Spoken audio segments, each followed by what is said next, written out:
Welcome students. आज मैं आपको बताने जा रहा हूँ जूलॉजी के आपके जो कंटेंट्स हैं जो आपकी परीक्षा होगी और फर्स्ट सेमेस्टर की बेसिक फर्स्ट सेमेस्टर इसमें क्या है, आपका जो मेन कंटेंट रखा गया है फर्स्ट सेमेस्टर की परीक्षा के लिए जूलॉजी में, वो मैं यूनिट वाइज आपको बता रहा हूँ।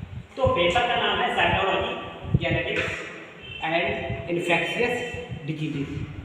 तो इसके अंदर आपको जो पढ़ना है वो सारे स्टूडेंट्स फर्स्ट सेमेस्टर के आप समझ लीजिए कि structure and function of organs. जो सेल है तो इस सेल का क्या स्ट्रक्चर है, क्या इसके फंक्शंस हैं और उसके अंदर जो ऑर्गेन्स पाए जाते हैं उनको आपको स्टडी करना पड़ेगा। इसकी पहली यूनिट में फर्स्ट पार्ट में आपको इसको 3 हिस्सों में बांट दिया कि सेल और सेल के बीच में इंटरेक्शन है, प्लाज्मा मेम्ब्रेन है, एंडोप्लाज्मिक मेम्ब्रेन।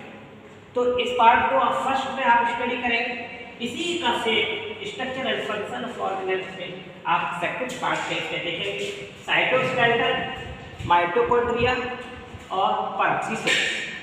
इसी तरीके से अब आपको देखना है यूनिट 3 में न्यूक्लियस एंड क्रोमैटिक स्ट्रक्चर्स के बारे में। तो यहाँ पर आपको देखना है न्यूक्लियस और क्रोमैटिक स्ट्रक्चर के बारे में। ये आपके सिलेबस की एक आउटलाइन चल रही है। Cell cycle, cell division and cell signalling, ये आपका इसमें 4 है, इसको आपको स्टडी करना होगा। और 5 जो है मेंडलिज्म के बारे में बता रही है और ये बता रही है कि सेक्स डिटरमिनेशन किस तरीके से होता है। क्या आप जानते हैं कि मेंडल के आनुवंशिकी के सिद्धांत के आधार पर एक सामाजिक परिवर्तन आया, एक बहुत बड़ा सामाजिक परिवर्तन आया और उस सामाजिक परिवर्तन के कारण क्या हुआ ये आपको समझना होगा। कि आप देखते होंगे कि अक्सर आपने ये पाया कि पुराने ज़माने में किसी भी बहू के जब बार बार लड़की हुआ करती थी तो दोस्त क्या कहते थे कि बहू गलत है और इससे क्या है कि बहू हमेशा लड़की पैदा करती है, ये बहू अच्छी नहीं है, हम तो दूसरी बहू लाएंगे और लड़का होगा। तो यहाँ पर सेक्स डिटरमिनेशन वाला जो पार्ट आया इसने एक बहुत बड़ा सामाजिक क्रांति परिवर्तन किया और उसने ये सिद्ध कर दिया कि XX जो क्रोमोसोम्स होता है वो लेडीज में होता है, XY जेंट्स में होता है, मेल में होता है। तो यहाँ पर और बॉय जो बनेगा आपके वो XY से बनेगा। अगर यहाँ पर फादर के द्वारा Y नहीं पहुँचता है तो इसका मतलब क्या है, तभी तो गर्ल बनेगी। तो यहाँ पर इसके लिए सीधा सीधा उत्तरदायी किसको डाल दिया गया था, मेल को। और इसमें एक जो पुरानी रूढ़ वाली परंपरा चली आ रही थी कि इसमें स्त्री का दोष है कि लड़की बार बार करना, तो उसने उस भ्रांति को भी दूर किया था आके। और इस तरीके से ये सिस्टम बना कि इस नए सिस्टम के द्वारा कि इसमें लड़की का कोई दोष नहीं, लड़की तो XX है ही है। तो यहाँ पर जो भी गलतियाँ जो होती हैं वो पुरुष के द्वारा होती हैं और वो जो इसमें Y क्रोमोसोम्स पाया जाता है वो अगर पुरुष का नहीं पहुँचता है तो इसका मतलब सीधा सही है कि पुरुष ही गलत है। तो इसमें किसी स्त्री का दोष नहीं है। इससे बहुत बड़ा सामाजिक परिवर्तन हुआ और बहुत सारी स्त्रियों का जो मानसिक शोषण होता था उनकी मृत्यु तक हो जाती थी, उनको छोड़ दिया जाता था। इसमें धीरे धीरे समाज में उत्थान हुआ, सामाजिक परिवर्तन हुआ। तो ये चीज इसलिए भी रखी गई है आपके सिलेबस में कि आने वाले दिन में इस चीज को समझें। इसी तरीके से extension of Mendelism gene and environment, इसको भी समझाने की जीन थ्योरी में उन्होंने कोशिश की कि आखिर किस तरीके से पुरुष जिम्मेदार है ना कि स्त्री। आपके पास यूनिट 7 में human chromosomes and pattern of inheritance, यानी कि किस तरीके से आखिर में वही बात आ गई कि पुरुष के ह्यूमन के क्रोमोसोम्स जो होते हैं वो किस तरीके से पैटर्न है वो पीढ़ी दर पीढ़ी आगे जाएगा। तो यहाँ पर और सबसे इम्पोर्टेंट चीज ये नई शिक्षा नीति में बदलाव लाएंगे और ये सबसे बड़ा बदलाव इसी ने कर दिया पुरानी शिक्षा नीति में और नई शिक्षा नीति। हम पहले भी पढ़ते थे पर अब हम क्या पढ़ने जा रहे हैं, इन्फेक्शियस डिसीज पढ़ने जा रहे हैं। यहाँ पर BSc जो करेगा और कुछ और नई चीजें जैसे लेबोरेटरी टेक्नोलॉजी, लाइफ साइंस अगर ले लेता फर्स्ट सेमेस्टर तो वो DMLT की तरह अगर वो किसी हॉस्पिटल में भी जॉब करना चाहता है तो उसके पास चांस होगा BSc फर्स्ट सेमेस्टर में सेकंड सेमेस्टर करने के बचता। पहले BSc वालों को पूरी डिग्री भी कर लेते थे, हॉस्पिटल वाले कहते थे आप BSc में और डिप्लोमा करके लाइए। लेकिन यहाँ पर अगर 1 साल का भी अगर अच्छी तरीके से आपने डिप्लोमा कर लिया तो इस इन्फेक्शियस डिजीज के कारण आपको कांता मिली और लैब का रूप परिवर्तित हुआ। आप आप एक साथ ये भी कर सकते हैं। दूसरी चीज, आप किसी भी डिग्री कॉलेज में लैब के लिए एंटाइटल हो जाते हैं, क्योंकि आप लेबोरेटरी टेक्नोलॉजी को लेकर के चल रहे हैं, चाहे फिजिक्स में, चाहे केमिस्ट्री में, चाहे लाइफ साइंस में। तो इस तरीके से आपको नई शिक्षा नीति ने एक बहुत बड़ा वोकेशनल कोर्स जो करके आपको एक लाइफ साइकिल दे दी अपनी लाइफ में ऊपर उठने के लिए। और इसके अलावा आपके समझ में क्या किया गया कि अगर जो इंटर कॉलेज वगैरह में वैकेंसी भी आ रही है, तो यहाँ भी आपको इससे फायदा होगा, क्योंकि आप लेबोरेटरी टेक्नोलॉजी से आपने वोकेशनल कोर्स किया हुआ है। तो यहाँ पर इंटर कॉलेजों में भी जहाँ भी लैबें हैं, वहाँ पर वैकेंसी 15 दिन 1 महीने के अंदर आ जाएंगी, 100% आएगी। तो वहाँ भी जिन लोगों ने सेकंड सेमेस्टर में ये लेबोरेटरी टेक्नोलॉजी ले रखी है, तो वो डेफिनेटली उनकी जॉब वहाँ लग सकती है और लगेगी। इस तरीके से नई शिक्षा नीति में ये परिवर्तन हुआ, और ये आपका मैंने बेसिक फर्स्ट सेमेस्टर जियोलॉजी का ये मैंने आपको एक आउटलाइन डायग्राम दे दिया, और इसी बेस पर रहकर आपको ये सेमेस्टर क्लियर करना, उसको बहुत डीपली स्टडी करनी है। आप लोग हमारे चैनल से भी बने रहिए डॉक्टर त्रिपाठी सर के नाम से, जहाँ पर मैं सारे के सारे की कंटेंट्स आपको दूंगा। वैसे लाइक कीजिए, सब्सक्राइब कीजिए, कोड वेलकम स्टूडेंट्स। आज मैं आपको बताने जा रहा हूँ बीए तृतीय वर्ष वो तृतीय सेमेस्टर के वो स्टूडेंट्स जिन्होंने माइनर में एजुकेशन लिया हुआ, और साथ में वो बच्चे जिनके पास मेजर सब्जेक्ट के रूप में शिक्षा शास्त्र है। तो इसमें आपको क्या है कि किस तरीके से तैयारी करनी पड़ेगी, इसके बारे में सबसे पहले आपको आपका सिलेबस पता होना चाहिए, क्या कंटेंट है ये पता होगा। तो ये थर्ड सेमेस्टर का है, और जो साइंस के स्टूडेंट्स चाहेंगे अगर माइनर में एजुकेशन को लेना, तो उसको ऊपर भी लागू कर सकता है। यहाँ पर सोशियोलॉजिकल, पॉलिटिकल और इकोनॉमिक पर्सपेक्टिव ऑफ एजुकेशन है, यानी कि आपका दार्शनिक रूप से, सामाजिक रूप से, राजनीतिक रूप से और आर्थिक रूप से 8 बदलती हैं, उन 8 यूनिट्स को देखना पड़ेगा। नई शिक्षा नीति का ये सिलेबस बहुत ही बड़ा एक तक चेंज लाने वाला है आपकी लाइफ में। अभी तक जो आपने पढ़ा वो और आज की पढ़ाई में इतना डिफरेंस हो जाएगा कि जो आपने सोचा नहीं था।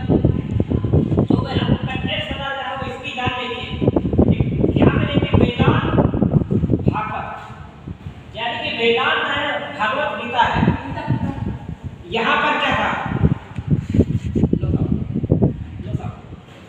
ये जो भगवत गीता को वेदांत को लाया गया, ये भारतीय संस्कृति का इतिहास लिखता है।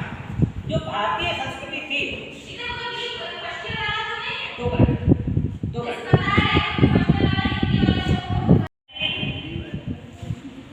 अभी तक मैंने आपको बताने की कोशिश की कि शिक्षा के संबंध में एक मेरी लाइफ स्टोरी आई, जिसमें मैंने श्री कृष्ण भगवान की जन्माष्टमी थी।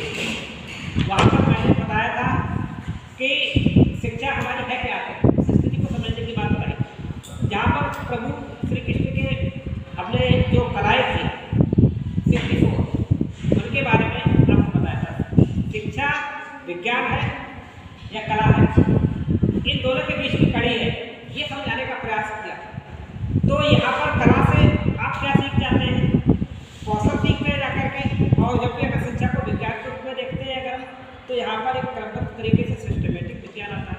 लेकिन जो भारत में हमारे पूर्व जो ऐतिहासिक धरोहर जो रखी थी भारतीय संस्कृति की, जहाँ पर वेदों का वर्णन था, और इससे हमारा जो नई पीढ़ी थी वो अछूती थी, वो जानती नहीं थी कि आखिर वेद क्या, किसी जमाने में जानते थे, आज वो वेदों को समझते हैं, तो उसको पढ़ाई, और फिर वेदांतों की मीमांसा निकालना तो किसी को क्या पता होगा। यहाँ पर वेदांत की बात की गई है और भागवत गीता की बात की गई, जहाँ पर भगवान श्री कृष्ण ने उसको क्या ज्ञान दिया था, गीता का ज्ञान। तो ये आपके सिलेबस में, तो जब इसका वर्णन करोगे तो आपको पता चलेगा आपकी जो अंदर ज्ञान की दर्शन है वो खुलेगा। किसी भी विचारों को देखना दर्शन होगा, यहाँ पर दर्शन को इसी तरीके से लाएगा, लेकिन वो दर्शन किस तरीके से होना चाहिए, आपके सामाजिक कार्य को देखते हुए होना चाहिए, आपके समाज में रहते हैं, कम्युनिटी में रहते हैं, जिस तरीके की पॉलिटिकल स्थिति है, राजनीति है, या जिस तरीके की आपकी अर्थव्यवस्था है, इन सभी के परिप्रेक्ष्य में आपको शिक्षा क्या दे देती है, इसके बारे में लक्षण आपको शिक्षा शास्त्र के इस थर्ड सेमेस्टर के यूनिट में जो नई शिक्षा नीति की है इसमें आपको मिलेगी। यहाँ पर साथ में एक और चीज दी गई, आइडियल नेचुरल एंड, यहाँ पर तीन तरीके की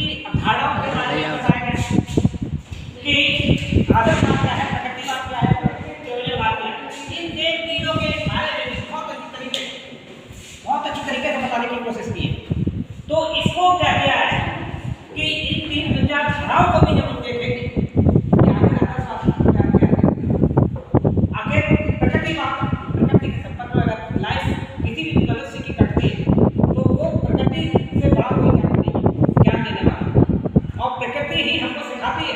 अगर हम प्रकृति के सामंजस्य में, अगर प्रकृति के साथ में ऐसी केमिस्ट्री फिक्स कर लें कि हम उससे केमिस्ट्री बना सकें, तो ऐसी स्थिति में प्रकृति हमको जो दे देगी वो किसी को कोई नहीं मिल सकता। यहाँ पर विश्व का भी कहना यही था।